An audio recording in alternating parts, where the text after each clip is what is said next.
নমস্কার, সকলকে স্বাগত জানিয়ে আজকে লিভিং উইথ অ্যাডভেঞ্চার্স এর ব্লগটা শুরু করছি। ব্লগটা ইনস্ট্যান্ট আমি এই জন্য এইভাবে করছি, সবার কিছু না কিছু আজ কি বলবো শেয়ার করার অনেক কিছু থাকে, দুঃখ কষ্ট সব কিছু নিয়ে, মানুষের জীবনে জড়িত সব কিছু নিয়ে।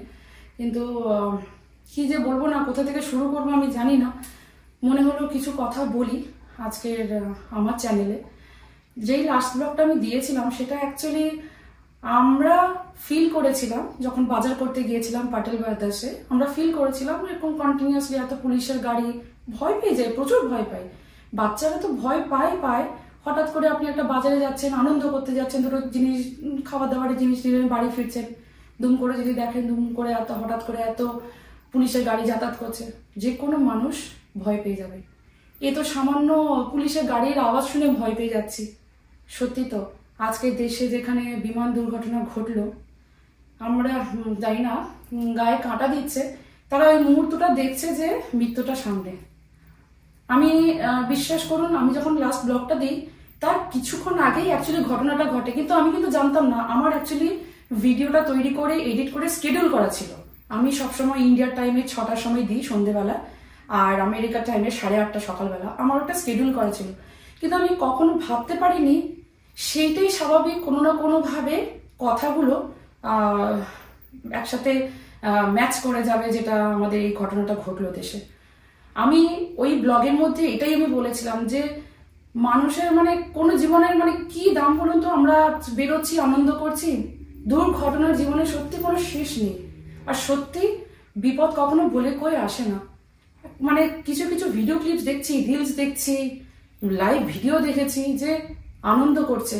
দুঃখটা বা কষ্টটা বা গায়ে কাঁটা দেওয়া বা শিহরণ হওয়ার কোন জায়গাটা জানেন? আমি তো মা, আমাদেরও দুটো বাচ্চা আছে। এইরকম ভাবেই ব্লগ করি আমি এইরকম ভাবে ব্লগ করি। আমার ক্যামেরা থাকে, খুব ভালো লাগছে, ফ্লাইটে উঠছি। এই যে আমি কয়েকটা ক্লিপস দেখেছি না, আমি কালকে তো আমি কোনো ব্লগে আমি কোনো এডিট করিনি, কারণ এটা না অ্যাকচুয়ালি যারা ভিডিও করছে, বা আমি যেহেতু ব্লগের আমার চ্যানেল আছে, আমি ভিডিও করি, আমি বেশি ফিল করছি আমার কি কষ্টটা হচ্ছে। কত হাসি না, কত মা বাবাদের কত হাসি, ছেলে মেয়েদেরকে নিয়ে লন্ডন যাচ্ছে, কত লোকের বাবা মা যাচ্ছে, কত লোকের ওয়াইফ যাচ্ছে, কত লোকের দাদা যাচ্ছে, ভাই যাচ্ছে, বোন যাচ্ছে, কত লোকের আনন্দ না, বিদেশে যাচ্ছে। সেটাই আজকের কিরকম একটা জায়গায় পরিণত হয়ে গেল, মানুষগুলোকে বুঝতেই দিল না 30 সেকেন্ডের মধ্যে। আমার কথা হচ্ছে যে এটা যখন হবারই ছিল, ফ্লাইটটা উপরে ওড়ার কি দরকারটা ছিল? এটা কি খুব দরকার ছিল? ওখানে ইনফ্যান্ট ছিল। আরো কষ্ট কোথায় হচ্ছে জানেন? আরো কেন ফিল করছি, আমার ইনফ্যান্টকে নিয়ে আমি সবে দেশ থেকে এলাম, কিন্তু এটাই না আমি বুঝতে পারি না আজকালকার যুগে মার্চে চলে যাচ্ছে। আরো বেশি ফিল হচ্ছে, কারণ আমি জাস্ট 1-2 মাস আগে আমি এয়ার ইন্ডিয়া করে আমি ইন্ডিয়া গেলাম, আবার এয়ার ইন্ডিয়া করে ইন্ডিয়া থেকে আবার আমেরিকাও এলাম। তো তখন আমার এরকম কোনো অভিজ্ঞতা হয়নি যে কোনো খারাপ এক্সপিরিয়েন্স বা কোন ধরনের ফ্লাইটে স্ক্রিন গুলো অনেকই হয় না, এটা হয়ে থাকে কমন জিনিস, স্ক্রিনে টাচ করলে চলছে না বা হচ্ছে না, কিন্তু ওরা কি করে রিস্টার্ট করে দেয়। ওদেরকে বললে ফ্লাইট অ্যাডমিন থেকে বললে রিস্টার্ট করে দেয়, স্ক্রিনটা রিস্টার্ট করলে তখন অটোমেটিক স্টার্ট হয়ে যায়। কিন্তু একটা ক্লিপ আমি দেখলাম অনলাইনে, কে একজন দিয়েছে, পোস্ট করেছে, যে দিল্লি থেকে আহমেদাবাদ ওই ফ্লাইটটাতে এসেছিল, যে স্ক্রিনগুলো কিছু কাজ করছে না, এবং ফ্লাইট অ্যাটেন্ডেন্ট বাটনটাও কাজ করছে না, কিন্তু ওইটা কাজ করছে না, কিছু সিরিয়াস প্রবলেম ছিল। তো সকালে আমি যখন ঘুম থেকে উঠে ব্রাশ করেছি, তখন আমি জাস্ট এমনি মোবাইলে একটু নিউজ দেখি, আমি দেখলাম অন্য একটা নিউজ চ্যানেলে যে এরকম এয়ার ইন্ডিয়ার একটা ফ্লাইট এরকম হয়েছে। আমি ভাবলাম যে এটা কি এমনি জাস্ট অন্য কোনো পুরোনো ভিডিও? তারপরে আমি বুঝলাম যে ওটা সত্যিকার রিয়েল হয়েছে। এটা আমি শুনে দেখে একদম হতবাক হয়েছে, গা শিউরে ওঠে। এরকম ধরনের কোনদিন হয়নি বা শুনিনি এরকম ধরনের হয়েছে। একসঙ্গে একটা ফ্লাইটে 242 জন ছিল,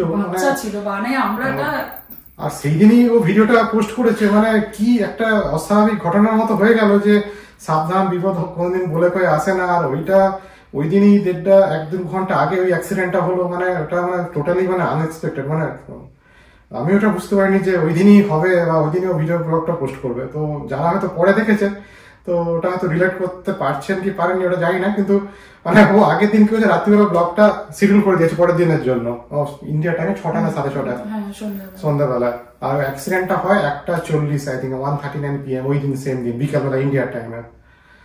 যাই হোক, কিন্তু এটা আনএক্সপেক্টেড। আইদার অনেক তো ক্লু আমরা দেখছি, শুনছি যে বিভিন্ন রিজনে হতে পারে, আইদার পাইলট এরার বা ওভারলোড বা বার্ড ফ্লো তো দেখা যায় এখন ইনভেস্টিগেশনে কি উঠে আসে, কিন্তু এটা খুবই মানে দুঃখজনক ঘটনা। মানে আমি তো প্রতিদিনই ভাবছি, মানে একটা মাথার মধ্যে যতই কাজ করি কোনো কিছু জিনিসে থাকি না কেন, এটা মানে মনের মধ্যে ঘুরছে যে এটা কি করে হলো, মানে এটা খুবই মানে শিওর কাটা দিচ্ছে, মানে খুবই প্যাথেটিক, মানে ভয়ঙ্কর জিনিস, মানে এরকম ধরনের কোনদিন হয়নি আজ পর্যন্ত। আমরা আরো বেশি কেন ফিল করছি, আমরা বিদেশে থাকি তো আমাদের পরিবারের সাথে যোগাযোগের মাধ্যম দেশে যাওয়ার একটাই জিনিস আমি আরো ফিল করছি। এই জাস্ট রিসেন্টলি আমি এলাম তো আমার সত্যি কথা এত মানে 10 বছর পর আমি প্রথম এয়ার ইন্ডিয়া ফ্লাইটে আমি গিয়েছিলাম আর এসেছিলাম, তখন আমি ভাবলাম যে টাটার পরে এতখানি ভালো খাবার দাবার ছিল, খুবই ভালো, কিন্তু ভিতরে টেকনিক্যাল যদি প্রবলেম থাকে সেখানে কারোর হাতে কোনো কিছু নেই। মানে আমি বলেছি তো, তুমি আমাকে তোমার এক্সপেরিয়েন্স শেয়ার করেছো বলে আমি ব্লগটা বানিয়েছিলাম যে এয়ার ইন্ডিয়া ভালো খাবার দাবার দিয়েছে, ভালো লেগেছে একদম পুরো ইন্ডিয়ার স্টাইলেই সবকিছু ভালোই ছিল।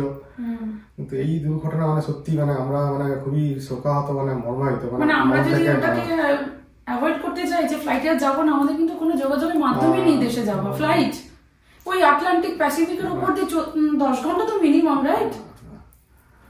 এখন এমন অবস্থা যে ফ্লাইটে করে কোথাও ঘুরতে গেলেও বিপদ, আমি ভয় পাই। কোথাও টুরিস্ট প্লেসে গেলেও কোনো টেররিস্ট অ্যাটাক। এবার লোকে পড়াশোনা করছে হোস্টেলে, সেখানেও না গিয়েও মানে এবার ভাবুন তো, ছেলেদেরকে পাঠিয়েছে, ওটা কি বয়েজ হোস্টেল ছিল? ওটা হ্যাঁ, ডক্টরদের ছেলে ডক্টর, আচ্ছা মেডিকেল কলেজে। ভাবুন তো বাবা মায়ের কত স্বপ্ন, তার ছেলে আর কয়েক বছর পর ডাক্তার হবে। যারা বাবা মা তারা এটা খুব রিলেট করতে পারবেন যে কি যাচ্ছে তাদের উপর দিয়ে, মানে এগুলো না দেখা, শুধু টিভি খুলছি ওই নিউজ, আর আমার ছেলেমেয়েরা করে তাকিয়ে আছে। আমি বলছি এগুলো বন্ধ করো, কারণ আমি না, আপনারা হয়তো দেখেছেন যে প্রত্যেকটা মানুষের জীবনে হচ্ছে দুঃখ কষ্ট সবকিছু জড়িয়ে, আমাদের জীবনেও আছে। কিন্তু আমি না লিভিং উইথ অ্যাডভেঞ্চার্স চ্যানেলে আমি কখনো দুঃখের জিনিস নিয়ে আমি শেয়ার করতে ভালোবাসি না। আমি নেগেটিভ জিনিসটাও নিতে পারি না, আমি দুঃখ জিনিসটাই নিতে পারি না। তাই জন্য সবসময় দেখবেন অনেকে আপনারা লিখেছেন মৌমিতার ব্লগ মানে আনন্দ, মন ভালো করে দেয়। আমি বিশ্বাস করুন অনেক সময় অনেক প্রবলেম ফেস করি, অনেক কষ্ট হয়, অনেক দুঃখ, অনেক কিছু হয়, তাও আমি মনে করি না আমি হেসে ব্লগটা করবো। কারণ প্রত্যেকটা মানুষের মধ্যে না এতটাই কষ্ট জড়িয়ে, আমার মনে হয় যদি একটু ভালো জিনিস শেয়ার করে মানুষকে একটু হাসাতে পারি, সেটাই করি না, সেটাই তো ভালো লাগে। কিন্তু এটা মানে অবিশ্বাস্য জিনিস, গীতাটা একজনকে রিকভার করেছে ওই লাগেজ থেকে, কোনো কিছুই হয়নি, একটা গীতার বুক, কোনো কিছু হয়নি। এটা আমি নিউজটা মানে ভগবান যে আছে সেটা মানে সত্যিকারের প্রুফ হয়ে গেল। ভগবান থেকে তো সেই মানুষগুলো জীবন্ত চলে গেল, ওটাই মানে কি দরকার ছিল? কিছু হয়ে যেত, রানওয়েতে কিছু হতো, মানুষ ইনজিওর্ড হচ্ছে, ধাক্কা লাগছে, একটা হাত খোঁড়া হয়ে যাচ্ছে, পা খোঁড়া যাচ্ছে, অতটুকু নেওয়া যায় যে মানুষ আছে। ফ্লাইটটা টেক ওভার করার পরেও যদি মানে কোনো নদী বা কোনো কিছু থাকতো, যেমন এখানে নিউ ইয়র্কে একটা ইনসিডেন্ট হয়েছিল, হাডসন রিভারে গিয়ে, মানে সেটা অনেক টাইম পেয়েছিল, পাইলট অনেক টাইম পেয়েছিল যে রিভারে নিয়ে গিয়ে ল্যান্ড করানো, তো বেঁচে গিয়েছিল। কিন্তু এখানে তো কোনো কিছু নেই যে ইনফ্যাক্ট যারা সবাই পৃথিবীতে এলো। ভাবুন তো, আমি না সব সময় আমি নিজেকে ওই জায়গাটা রাখছি। আমি জানি খুব উল্টাপাল্টা জিনিস ভাবছি, এটা ভাবা ঠিক হবে না, কিন্তু আমি না ওখানেই শুধু ভাবছি এই তো সবে এলাম, সবে এখানে ফিল করছি।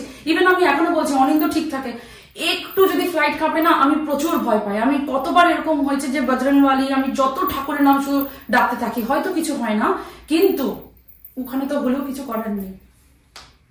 আমি জানি না, আপনারা অনেকেই কমেন্টে লিখেছেন যে মৌমিতা ফ্লাইট দুর্ঘটনা যেটা ঘটলো তুমি কিছু বলো।